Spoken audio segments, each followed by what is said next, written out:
आवाज जा रही है?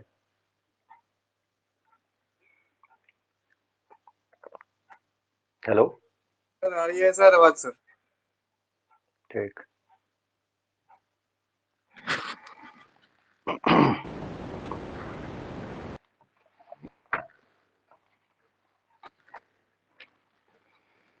पिछले क्लास में डिमॉर्गन्स लॉ बता दिए थे फाइनाइट सेट के लिए, उसके बाद डिफरेंस ऑफ सेट बता दिए थे।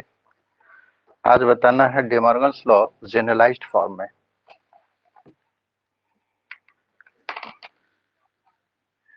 इसमें बताए थे कि x belongs to union of A I. इसका मतलब क्या होता है? x belongs to union of A I, I belongs to capital I.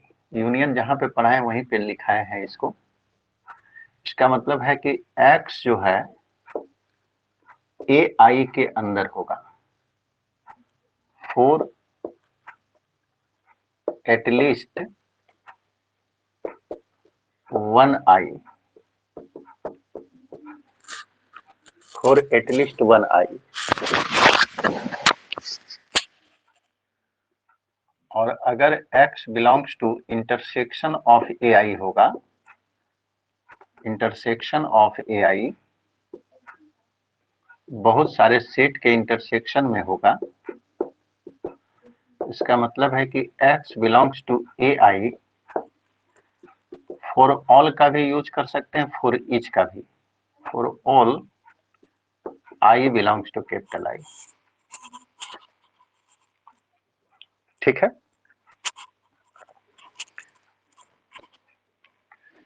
Theorem है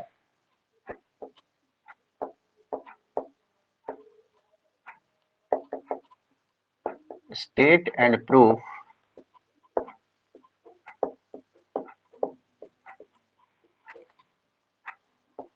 डिमॉर्गन्स लॉ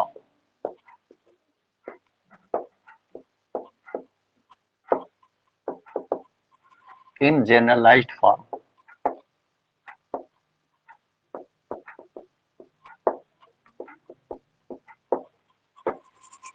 ठीक है, ये फाइनाइट सेट के लिए नहीं है, जनरलाइज्ड फॉर्म में, यानी कि बहुत सारे सेट हैं।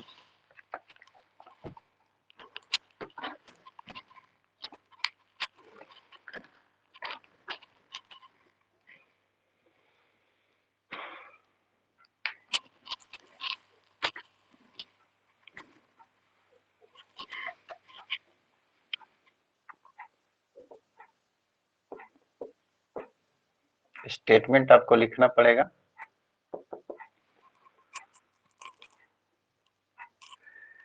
If A I such that I belongs to capital I,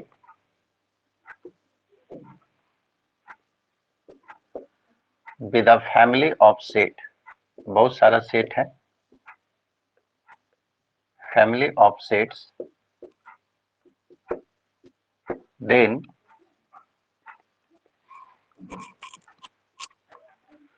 complement of union of AI, complement of union of AI, ये complement लिया हुआ है, जहां पे I belongs to capital I is equal to intersection of AI complement,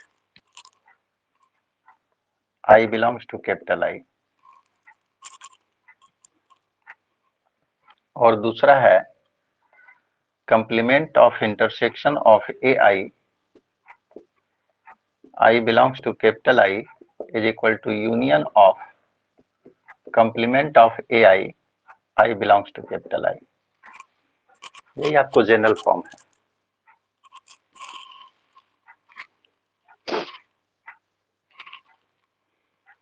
ठीक है।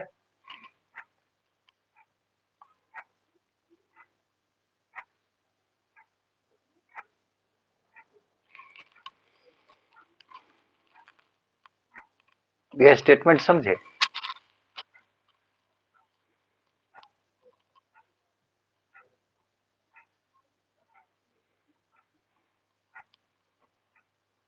Hello, yes sir. ठीक है। Union of A I, I belongs to capital I, इसमें बहुत सारा सेट है, बहुत सारे सेट का यूनियन है, उसका कंप्लीमेंट जो है intersection of A I complement के बराबर होगा। प्रूफ करने के लिए ये तो पूरा एक सेट हो गया, ये दूसरा सेट, दो सेट को बराबर करना है। किसी सेट में एलिमेंट मानिए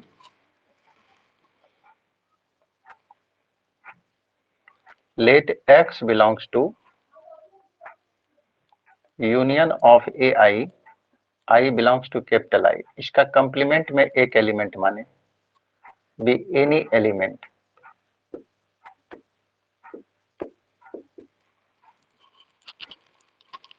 अब इस एलिमेंट को इसमें दिखाना है।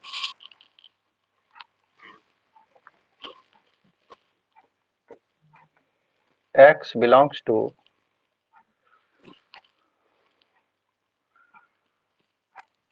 complement of union of ai, I belongs to capital I। इसका मतलब क्या होगा? ये एक सेट हुआ, उसका कंप्लीमेंट में x है, और जो एलिमेंट कंप्लीमेंट में होगा वो सेट में नहीं होगा, यानी कि x does not belong to set. Set क्या है? Union of A I, I belongs to capital I.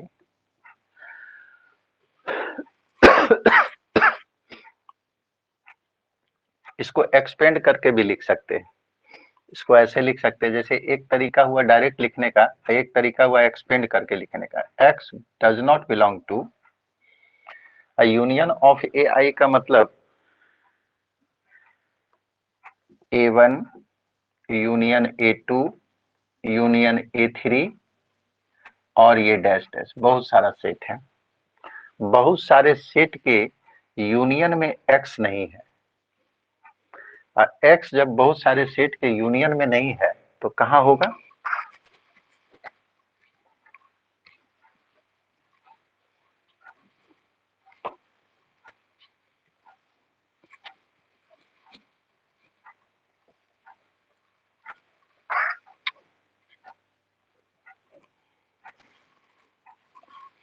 x अगर बहुत सारे सेट के यूनियन में नहीं है, इसका मतलब x किसी में नहीं है, तो इसके नीचे लिखिएगा x does not belong to A1, और यूनियन के लिए एंड का यूज होता है कब? जब डज नॉट बिलोंग टू रहता है। x does not belong to A2 and x does not belong to A3, और इस तरह से इन्फिनाइट तक।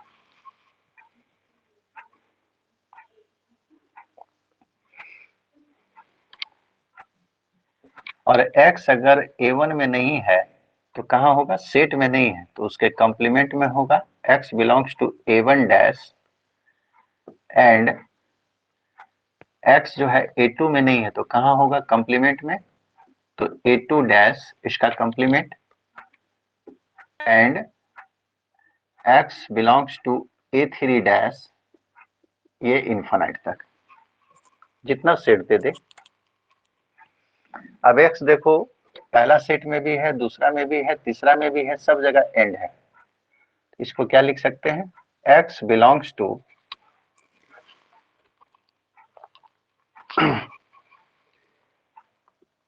A1 डैश और एंड के लिए intersection A2 dash intersection A3 dash, ये इन्फिनाइट तक। और इसको शॉर्ट में क्या लिख सकते हैं? x belongs to A1 dash A2 dash A3 dash, सबका इंटरसेक्शन में, यानी कि intersection of AI dash, I belongs to capital I।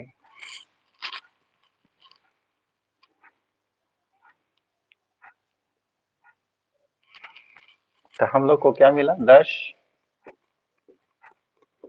We get, x को कहा माने थे? x माने थे union of complement of AI,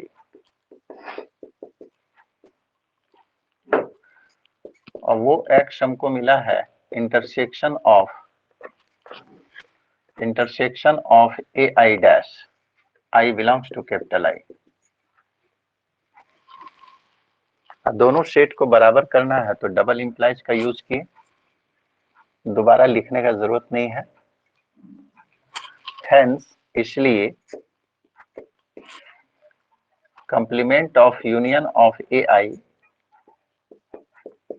I belongs to capital I is equal to intersection of A I complement, I belongs to capital I. Clear है?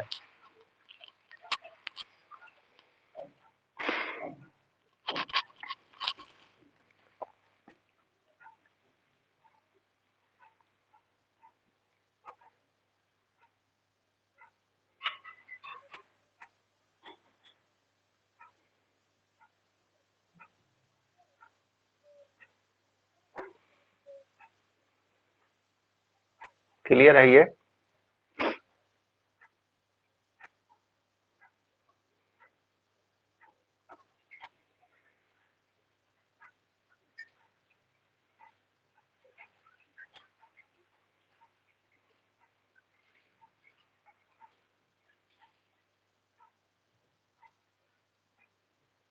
Hello,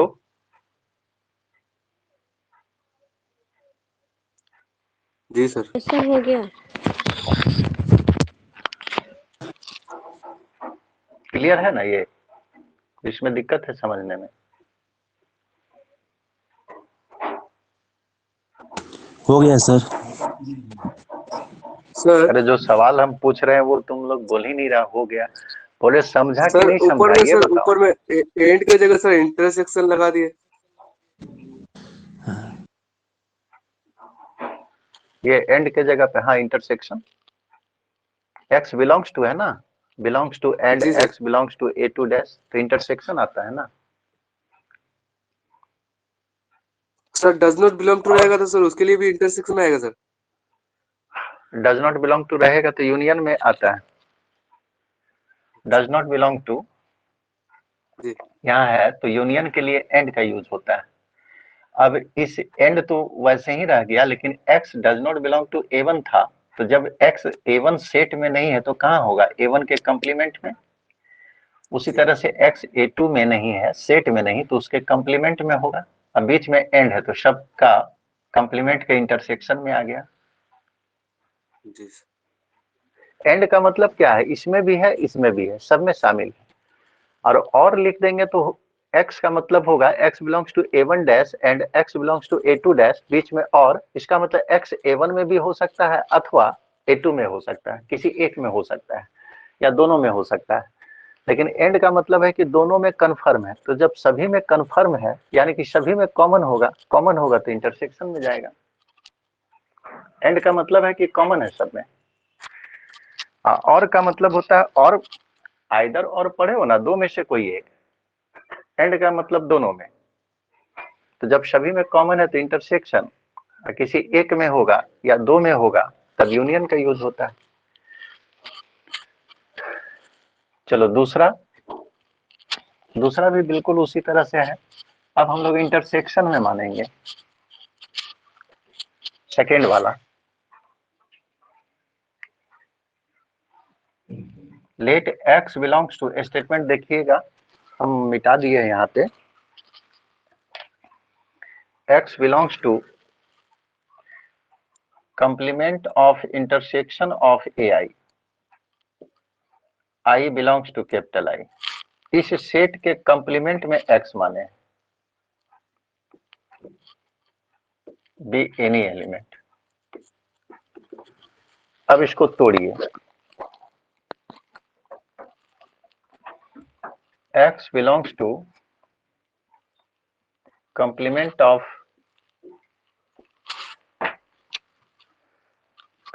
of intersection of A I varies over I. इसको कितना लिख सकते हैं? तो ये तो एक सेट है ना, इस सेट का कंप्लीमेंट है। कंप्लीमेंट में x है, तो जब कंप्लीमेंट में होगा तो सेट में नहीं होगा। x does not belong to, set तो यही है अंदर वाला, intersection of A I, I belongs to capital I. अब इसको एक्सपेंड कर दिए, इसका मतलब क्या है, x जो है बहुत सारे सेट के इंटरसेक्शन में नहीं है, इसका मतलब x A1 में नहीं होगा, और डज नॉट बिलोंग टू रहता है, इंटरसेक्शन रहता है तो और का यूज होता है, x does not belong to A2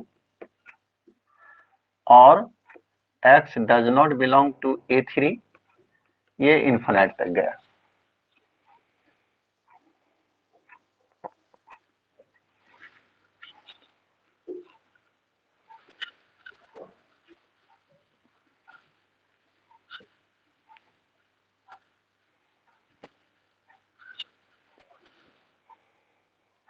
अब x A1 में नहीं है, यानी कि सेट में नहीं है, तो कहां होगा, कॉम्प्लीमेंट में होगा, x belongs to A1 dash, और x A2 सेट में नहीं है तो x कहां होगा, A2 के कॉम्प्लीमेंट में, और x A3 सेट में नहीं है तो A3 के कॉम्प्लीमेंट में होगा, इस तरह से इन्फिनाइट तक। अब यहाँ पे देखिए सभी जगह बिलोंग्स टू आ गया है, अब बिलोंग्स टू आ गया, बीच में और है, तो और के लिए यूनियन होता है बिलोंग्स टू में, तो x belongs to A1 dash पहला सेट, union A2 dash, union A3 dash, union, और भी बहुत सारा सेट होगा। इसको शॉर्ट में क्या लिखेंगे, बहुत सारे सेट के यूनियन में x है तो इसको लिख सकते हैं x belongs to union of A1 है, A2 है, A3 है, इसको I कर दिए, कंप्लीमेंट सब पे है, I belongs to capital I। 10वीं गेट हम लोग को मिला क्या,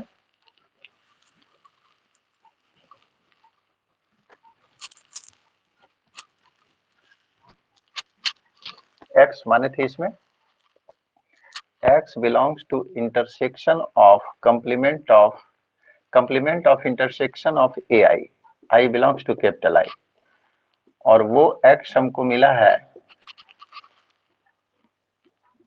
union of AI complement, I belongs to capital I, और इक्वल टू दिखाना है, दोनों सेम होगा, इसलिए यहाँ पे डबल इंप्लाइज का यूज कर सकते हैं, देयरफॉर कंप्लीमेंट ऑफ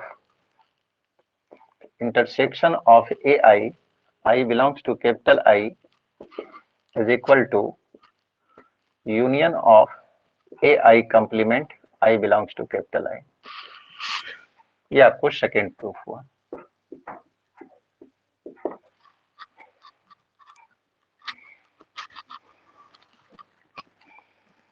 ये डिमॉर्गन्स लॉ था जनरल फॉर्म में।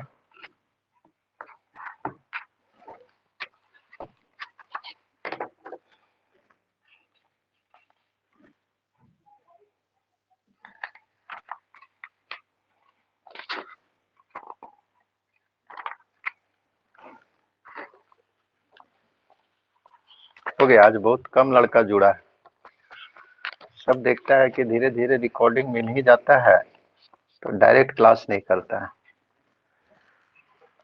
अब रिकॉर्डिंग जो है बंद कर देंगे, नहीं तो लास्ट में देखेंगे कि हम अकेले पढ़ा रहे हैं, कोई नहीं जुड़ा। ऑनलाइन में यही होता है, शुरू में स्टूडेंट जुड़ते हैं, अब बाद में धीरे धीरे उबने लगते हैं, हम लोग भी उबने लगते हैं।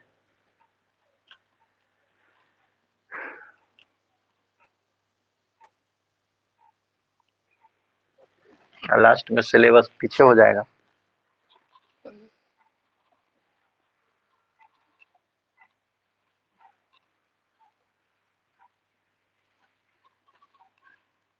हो गया जी। जी सर। चलो अब दूसरा रिजल्ट, आज ये चैप्टर कंप्लीट हो जाएगा।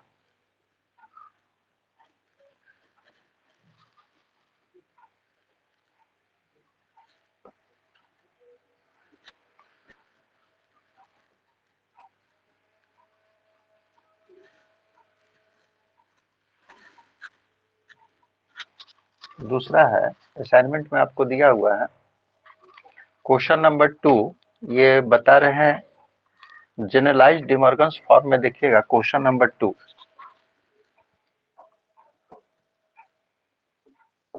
दैट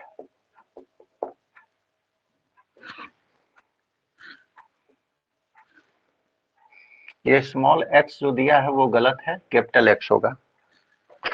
ठीक है, असाइनमेंट आपको मिला हुआ है, capital X minus union of A I belongs to capital I is equal to intersection of X minus A I belongs to capital I. और दूसरा है x minus intersection of A I belongs to capital I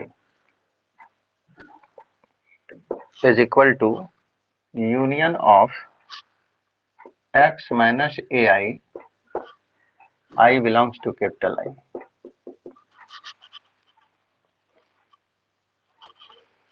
ये क्या है? ये भी general form है De Morgan's law का। अब देखिए, इंटरसेक्शन यूनियन में कन्वर्ट होता है, यूनियन इंटरसेक्शन में कन्वर्ट होता है।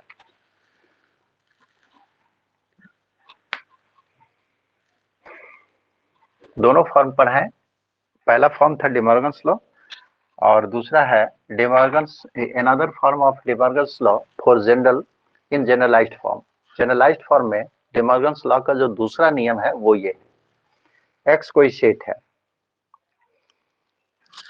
तो सबसे पहले पहला नंबर प्रूफ कर रहे हैं।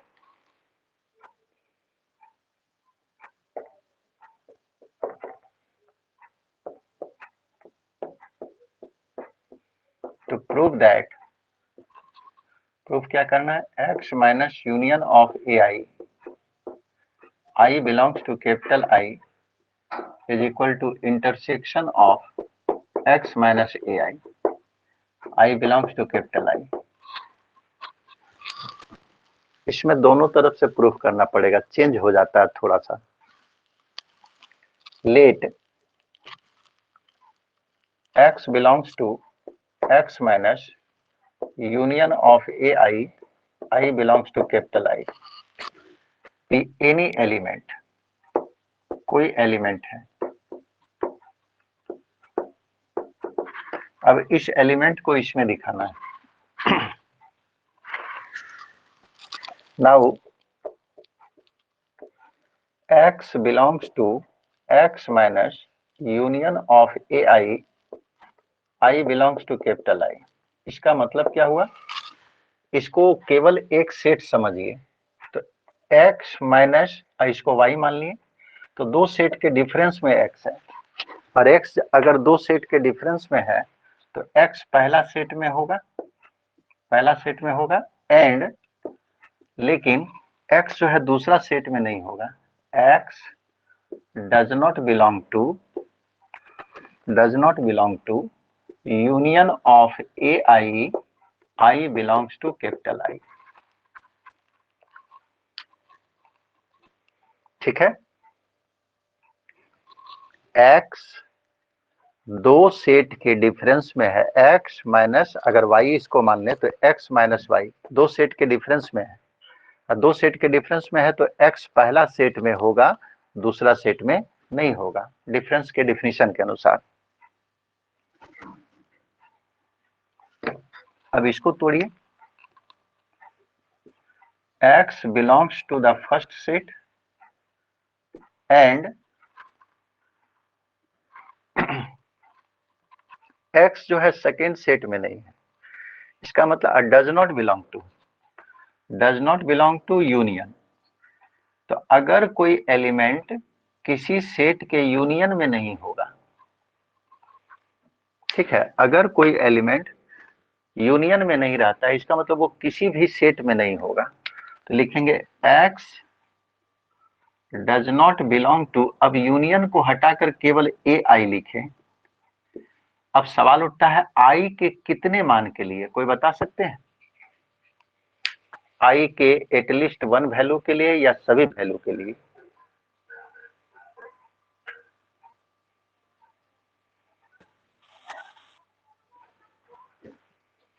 बोलो। एटलीस्ट वन वैल्यू के लिए सर। एटलीस्ट वन वैल्यू के लिए। देखो यहाँ जगह थोड़ा कम पड़ जाता है ना, ये पढ़ाने में थोड़ा सा दिक्कत होता है। दो चीज आएगा, इसको नोट ही कर लीजिएगा, आपके पास जगह है आप नोट कर। X belongs to union of A I. बहुत सारे सेट के यूनियन में एक्स अगर है तो इसको जब तोड़ेंगे तो ऐसे लिख सकते हैं, एक्स बिलोंग्स टू केवल ए आई। अब सवाल उठता आई के कितने मान के लिए, फॉर एटलीस्ट वन आई, कम से कम एक आई के लिए, यानी कि A1 में होगा या तो A2 में होगा या A3 में। लेकिन अगर ऐसा लिख दिया x does not belong to A I, mic को म्यूट कर लीजिएगा। x अगर बहुत सारे सेट के यूनियन में नहीं है, इसका मतलब ये बहुत बड़ा सेट है, इसका यूनियन में x नहीं आया, इसका मतलब है कि x जो है किसी भी सेट में शामिल नहीं होगा। x does not belong to A I for all I belongs to capital I. यही अंतर है। जब बिलोंग्स टू होगा तभी एटलीस्ट का यूज होगा यूनियन के लिए, और जब डज नॉट बिलोंग टू होगा तो यूनियन के लिए फॉर ऑल का यूज होगा।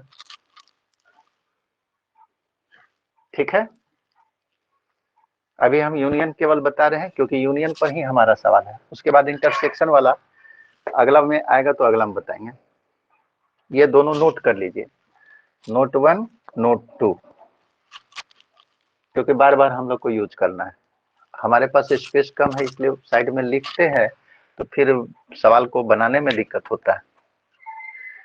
ये दोनों नोट कर लीजिए। बिलोंग्स टू होगा यूनियन में तब एटलीस्ट का यूज होगा, डज नॉट बिलोंग टू होगा यूनियन में फॉर ऑल का यूज होगा। बहुत सारे सेट का यूनियन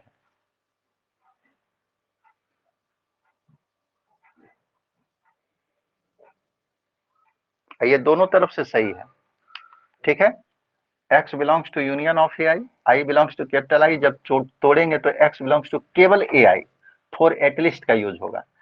और जब यहां से एटलीस्ट को हटा दिया जाए, इस एटलीस्ट को हटा देंगे तो x belongs to union of A I हो जाएगा। दोनों तरफ से ये सही है। मिटाएं, इसको मिटा रहे हैं।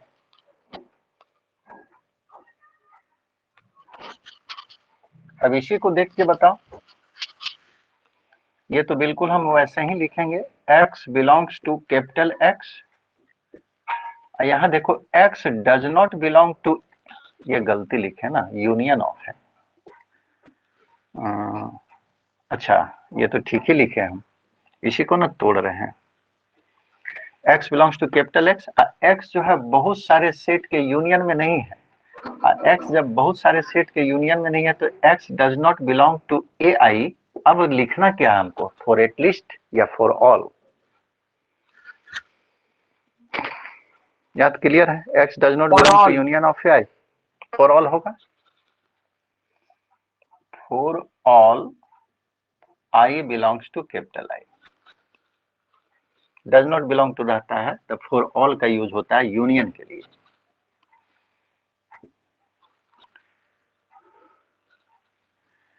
अब इस टर्म को हम हटाना चाह रहे हैं। ठीक है, एक एक स्टेप देखते जाइएगा। x पहला सेट में है लेकिन x दूसरा सेट में नहीं है, लेकिन दूसरा सेट जो है एक सेट को रिप्रेजेंट नहीं कर रहा, बहुत सारे सेट को रिप्रेजेंट कर रहा है। ये फॉर ऑल आई का बात कर रहा है, लेकिन सिंपली अभी x फर्स्ट सेट में है सेकेंड में नहीं है, तो x कहाँ होगा, दोनों के डिफरेंस में होगा, x minus A I. First set में है सेकेंड में नहीं है तो x जो है x माइनस ए आई में होगा। आई के कितने वैल्यू के लिए, फॉर ऑल आई, ये हमको पहले से पता था। अब इस वर्ड को हटाना चाह रहे फॉर ऑल को, जैसे ही फॉर ऑल को हटाएंगे तो x belongs to, for all कब यूज होता है, बिलोंग्स टू है, ध्यान रखिएगा बिलोंग्स टू में फॉर ऑल का यूज किया गया है। तो जब फॉर ऑल को हटाएंगे तो बिलोंग्स टू में क्या होता है, intersection x minus A I, I belongs to capital I. Clear है?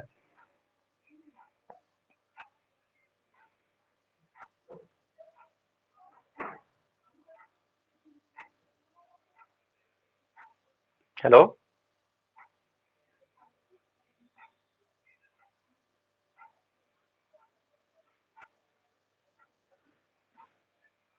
लोग बहुत लेट में बोलता है। सर लास्ट लाइन बताइए।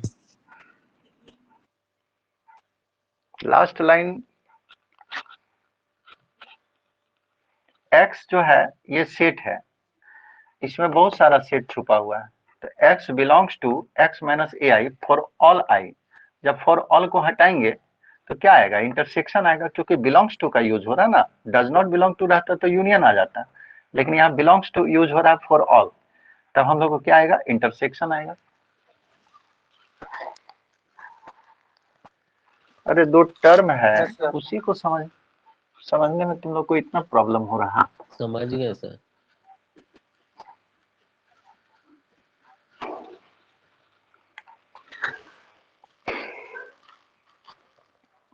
देयरफॉर x को माने थे इस सेट में, और वही x इसमें जाके मिलता है, तो आप कह सकते हैं x minus union of A I, I belongs to capital I, is subset of intersection of x minus A I, I belongs to capital I.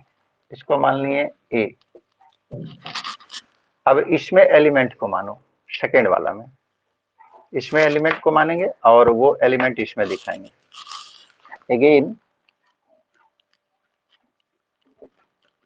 let y belongs to intersection of x minus ai, I belongs to capital I, be any element.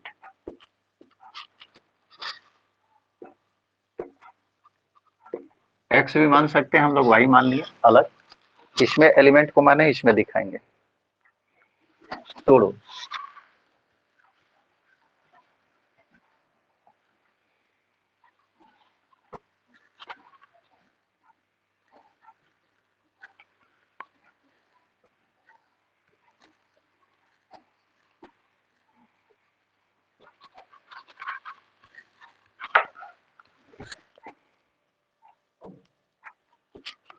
y belongs to intersection of x minus ai, I belongs to capital I। अब यहाँ पे तोड़ने में ही problem है। इसको अब केवल एक सेट हम लोग मानेंगे, दो सेट नहीं मानेंगे, क्योंकि आगे में इंटरसेक्शन है, यानी कि बहुत सारे सेट के इंटरसेक्शन में y। जब बहुत सारे सेट के इंटरसेक्शन में y है, इसका मतलब है कि y belongs to x minus A I, केवल एक सेट को लिखे हैं। आई इंटरसेक्शन में था, तो इंटरसेक्शन में है तो क्या होगा? सभी i के लिए बिलोंग्स टू का यूज है, और बिलोंग्स टू का यूज है अब बहुत सारे सेट के इंटरसेक्शन में है, यानी कि y जो है सभी सेट में होगा। For all i belongs to capital I। अब यहाँ पे तोड़ेंगे कि y जो है दो सेट के डिफरेंस में है। अब y जब दो सेट के डिफरेंस में है तो y पहला सेट में होगा, लेकिन y दूसरा सेट में नहीं होगा। y does not belong to A I, I के कितने मान के लिए? फॉर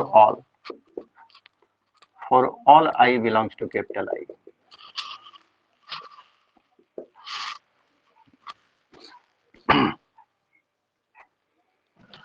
ठीक है, और y belongs to capital x। अब यहाँ पे देखिए y जो है ए आई के अंदर नहीं है, फॉर ऑल आई के सभी मानों के लिए y जो है ए आई में नहीं है। तो बताइए y कहाँ होगा? y does not belong to, अब यहाँ यूनियन लिखे या इंटरसेक्शन लिखे? y बहुत सारे सेट के अंदर नहीं है। बहुत सारे सेट क्या? आई के किसी भी मान के लिए इस सेट में नहीं, यानी कि y जो है ना तो a1 में है, ना a2 में है, ना a3 में, किसी में नहीं है।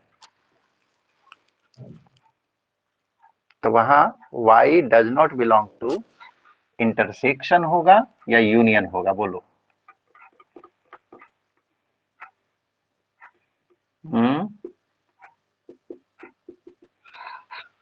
होगा। डज नॉट बिलोंग टू है, डज नॉट बिलोंग टू में जब फॉर ऑल का यूज होता है तो यूनियन ही आता है। Yes sir. अब y पहला सेट में है, दूसरा में नहीं है, कहाँ जाएगा? फर्स्ट सेट में है, सेकेंड में नहीं है, तो y दोनों के डिफरेंस में होगा। x minus union of A I, I belongs to capital I, यही तो लाना था।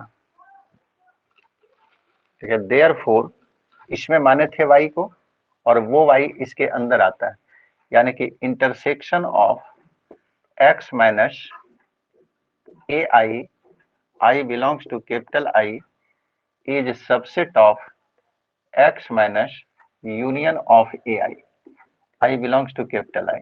इसको मान लिए equation B. From A and B, from A and B we get, देखो फर्स्ट सेट सेकेंड का सबसेट है और सेकेंड जो है फर्स्ट का सबसेट है, इसलिए हम लोग कह सकते हैं कि दोनों सेट आपस में बराबर होगा। ये पहला सवाल लगता है ऐसा है कि दोनों तरफ से बताएं।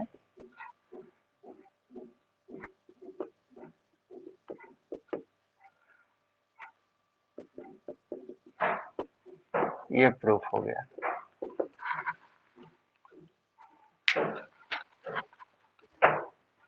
अच्छा, दूसरा वाला बन जाएगा, ये तो पहला सवाल केवल बना है।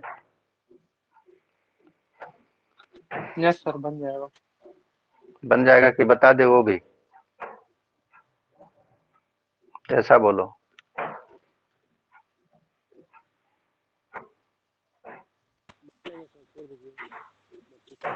हो जाएगा सर, हो जाएगा।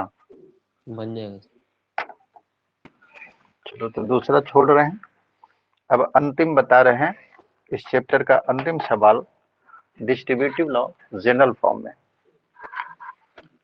डिस्ट्रीब्यूटिव लॉ हम लोग फाइनाइट सेट के लिए पढ़े हैं, 3 सेट था वहां पे, और डिमॉर्गन्स लॉ भी फाइनाइट सेट के लिए पढ़े हैं।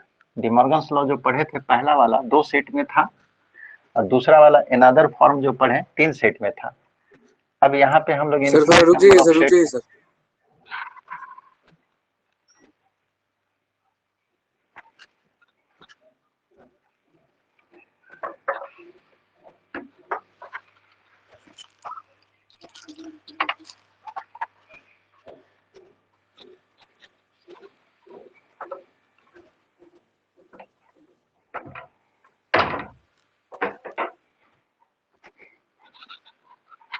हुआ जी।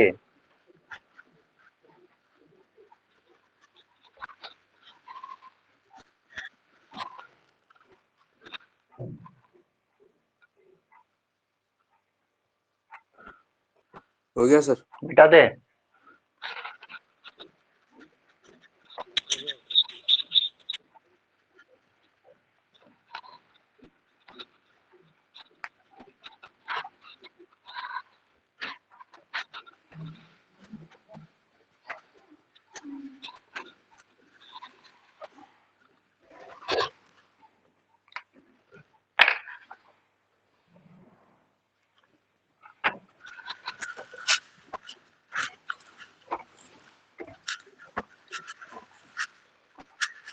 और अंतिम सवाल है क्वेश्चन नंबर 3।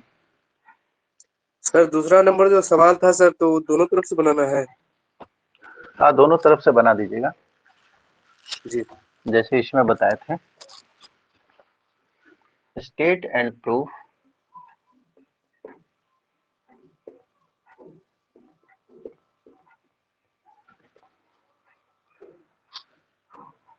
डिस्ट्रीब्यूटिव लॉ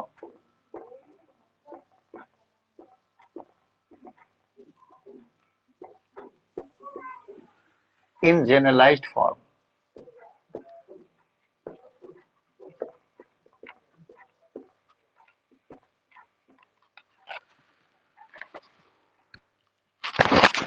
ठीक है, इसमें लिखा नहीं है, सब सवाल पूछा हुआ है, इसमें छूट गया था लिखना। ये सवाल आपको नालंदा ओपन यूनिवर्सिटी में पूछा है, मगध यूनिवर्सिटी में पूछा है, ठीक है, लिखना भूल गया था इसमें। तो आपको स्टेटमेंट भी लिखना है। फाइनाइट सेट के लिए जनरल फॉर्म क्या था? फाइनाइट सेट के लिए distributive law A union B intersection C बराबर बताए होंगे ए यूनियन बी और इंटरसेक्शन ए यूनियन सी, ऐसे टूटता था। लेकिन फाइनाइट नंबर ऑफ सेट था, 3 ही सेट था। अब ये जनरलाइज्ड फॉर्म में लिखना है। तो सबसे पहले स्टेटमेंट हमको लिखना पड़ेगा।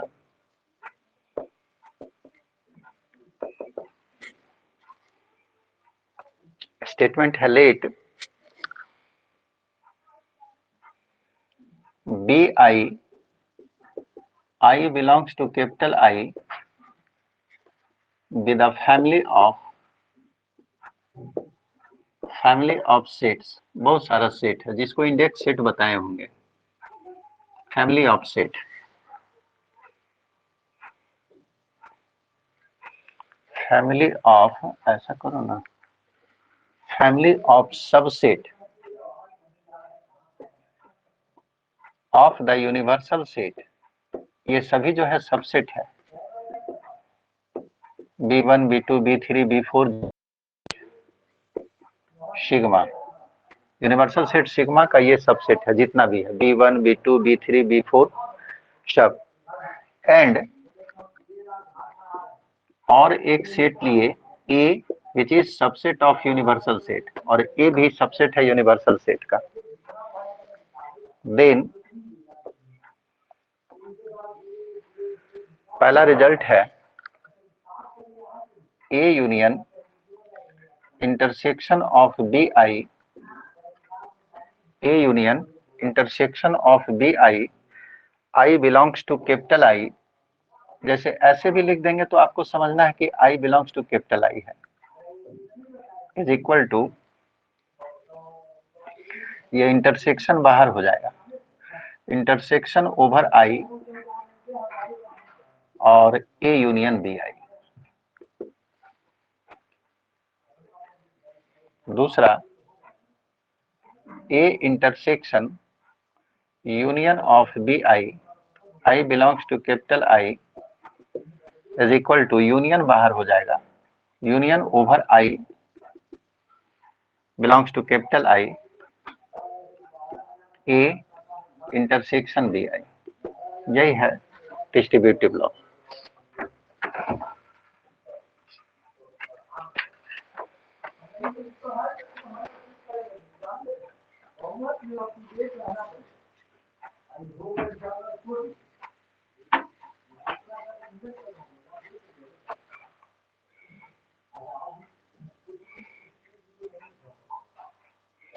लिख लिए?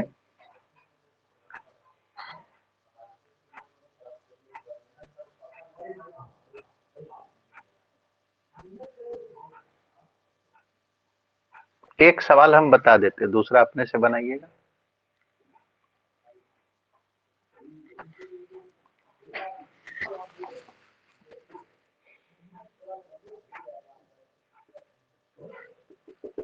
चलो पहला बता रहे हैं, इस सेट को इसके बराबर दिखाना है। इस सेट के अंदर कोई एलिमेंट मानो, let X belongs to A union intersection of BI, I belongs to capital I, be any element.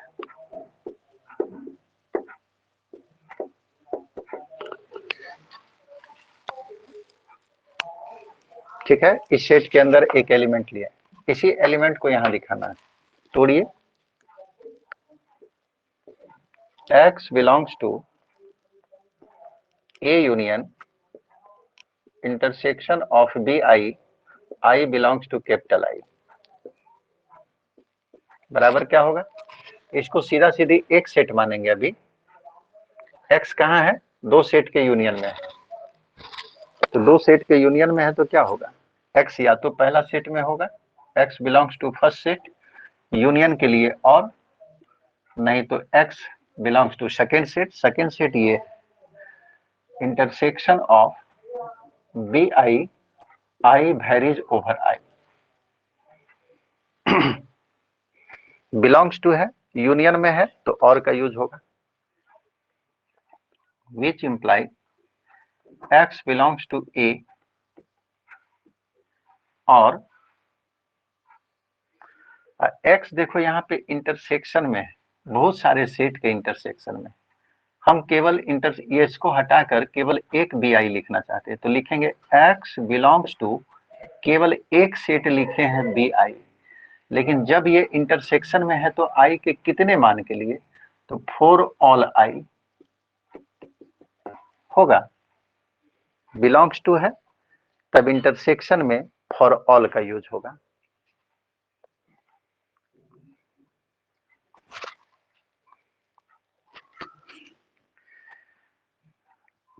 इसको ऐसे लिख सकते हैं x बिलोंग्स टू ए और x belongs to B I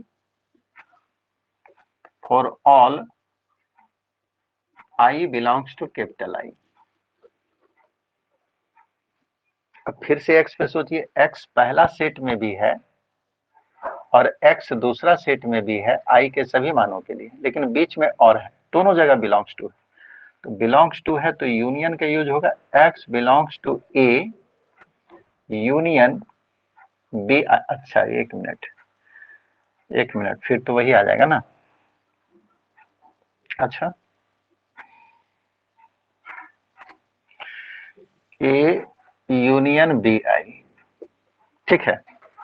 x belongs to A union B I, A में भी है और बी में भी है, बीच में और है, तो यूनियन में होगा आई के कितने वैल्यू के लिए, फॉर ऑल आई।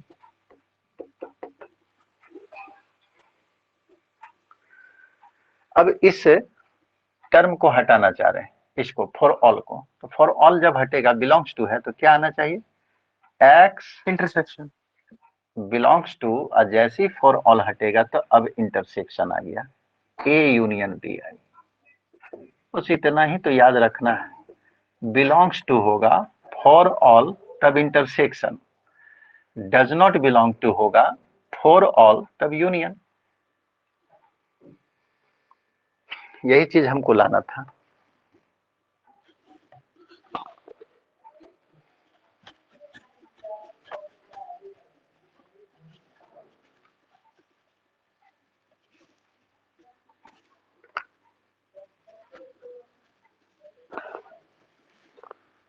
तो x को हम लोग इस सेट में माने थे, इसमें मिला, लिखेंगे 10, इसलिए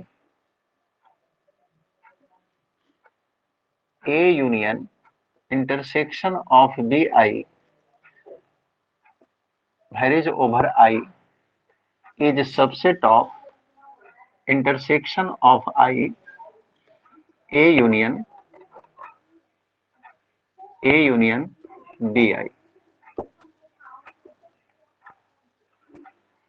ये पहला लिए, दोनों तरफ से प्रूफ कर दे रहे हैं इसको भी, क्योंकि एक ही प्रूफ करना है, दूसरा आपने कर लीजिए। अब इसमें एलिमेंट को मानिए, again let y belongs to, ऐसे भी लिख सकते हैं, ठीक है, केवल I लिखिए या I belongs to capital I, तो लिखने में थोड़ा ये सुविधा है, तो इसी को लेकर चल रहे हैं। A union B I, B any element,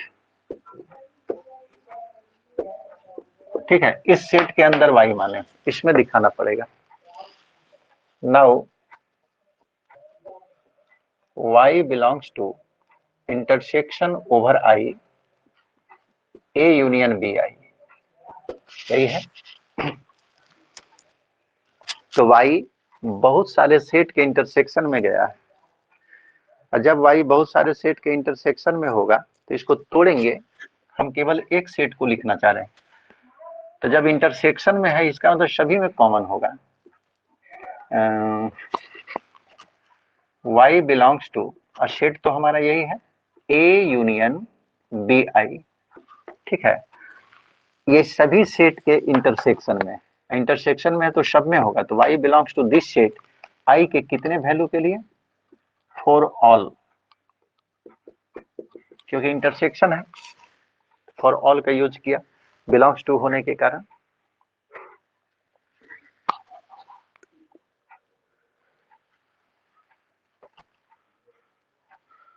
अब उसको तोड़िए।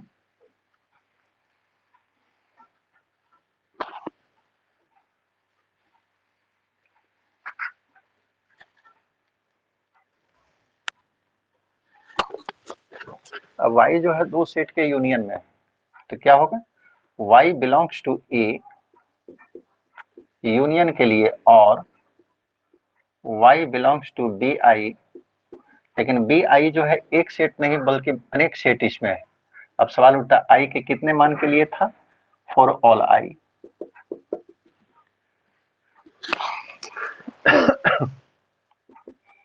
y बिलोंग्स टू a, और इसको जो है एक साथ लिखना चाह रहे हैं, तो हम फॉर ऑल को हटाएंगे, तो फॉर ऑल को हटाएंगे तो y belongs to bi for all i तो केवल इसी में है, इसमें तो है नहीं। और जब हम फॉर ऑल को हटाएंगे तो क्या होगा, यहाँ y belongs to, for all को हटा रहे हैं, क्या लिखना चाहिए,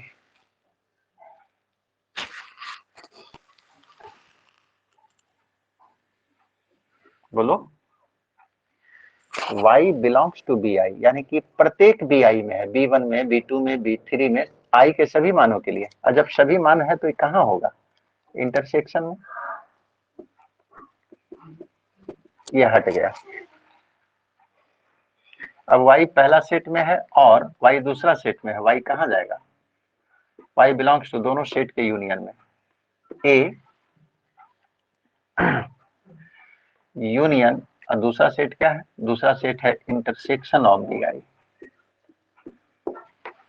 यही तो हमको लाना था, ठीक है। ये 10 y को इसमें माने थे, इसमें मिल गया, यानी कि intersection of a union bi varies over i is subset of a union intersection of bi। इसको मान लिए b।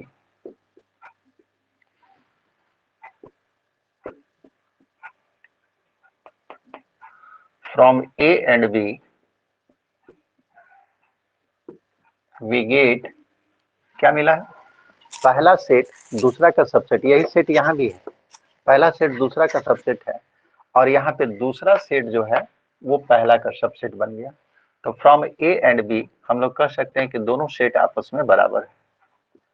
A union intersection of B I varies over I, केवल ऐसे लिखिए, और नहीं तो आई बिलोंग्स टू आई ऐसे लिखिए, दोनों एक ही चीज है, is equal to intersection of A union B I varies over I.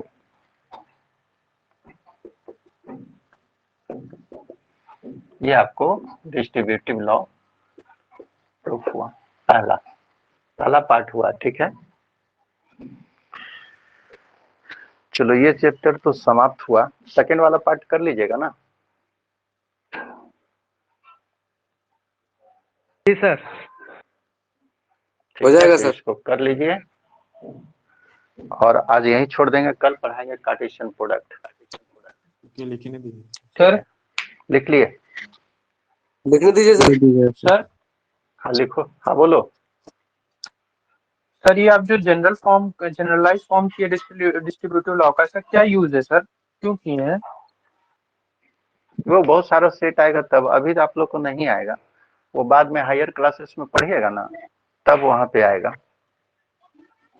Sir जो आप पहले Distributive बताए law थे जैसे बी इंटरसेक्शन सी जो थे, तो वो तो मेरे पास हाँ। कांस्टेंट था ही, बट इसका क्यों यूज किए सर?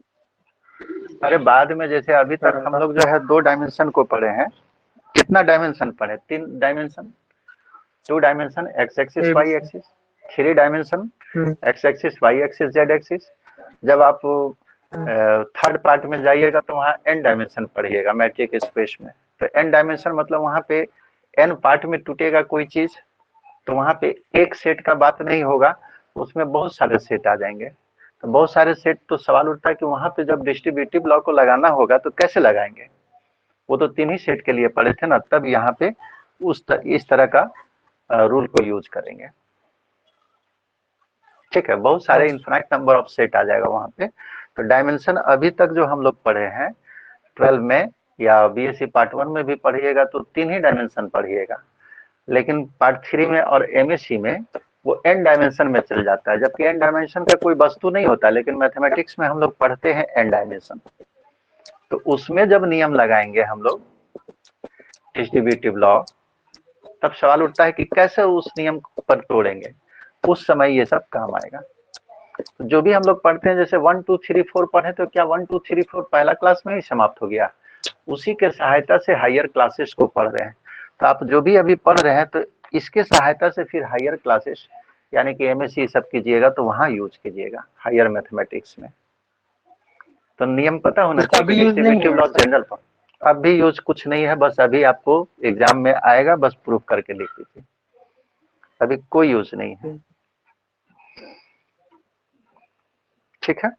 वैसे भी हम लोग को जो पढ़ना है ना मैथमेटिक्स, हम लोग एकेडमिक में पढ़ रहे हैं। एकेडमिक कहने का मतलब आईएससी, बीएससी, एमएससी।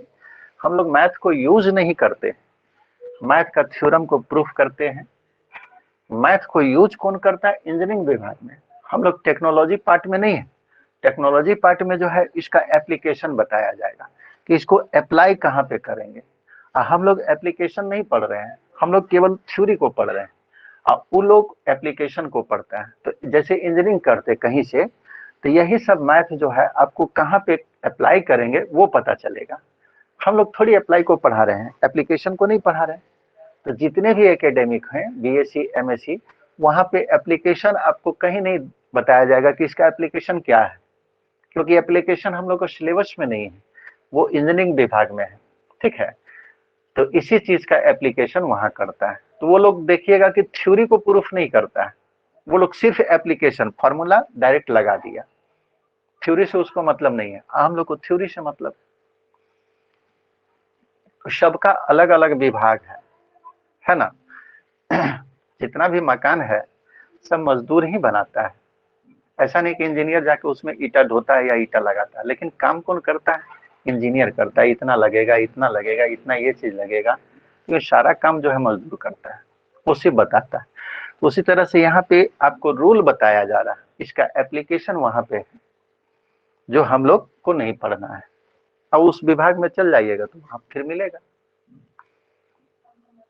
समझ रहे हैं जो हम कहना चाह रहे हैं? Yes sir. जी सर। चलो बंद करें। जी सर। हो गया। ठीक है, यस सर। ओके।